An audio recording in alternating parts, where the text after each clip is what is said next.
তখন বাচ্চাটি একটি প্রেন্টিন দেখে সবাইকে বলে যে সে এই প্রেন্টিনের কারণে গর্ভবতী হতে পারছে না। এটা শুনে সবাই কনফিউজ হয়ে যায়। তখন বাচ্চাটি বলে এই প্রেন্টিনে একটি অশুভ আত্মা আছে যার কারণে সে গর্ভবতী হতে পারছে না। আর এটা ইচ্ছাকৃতভাবে করা হয়েছে যাতে আন্দংশিন গর্ভবতী না হয়, যার কারণে আন্দংশিন এবং তার মা রাগ করে বলে আমার স্বামী আমার জন্য প্রেন্টিনটি এনেছে যাতে আমি তাড়াতাড়ি গর্ভবতী হতে পারি।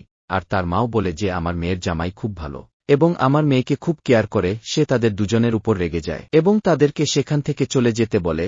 তখন সেখানে তার হাজবেন্ড চলে আসে। বাচ্চাটি সবার সামনে বলে যে আপনি ইচ্ছাকৃতভাবে এই পেইন্টিং এনেছেন যাতে আন্দংশিন গর্ভবতী হতে না পারে। আমার কাছে এর প্রমাণ আছে যে এই প্রেন্টিনটির ভিতরে অশুভ আত্মা রয়েছে।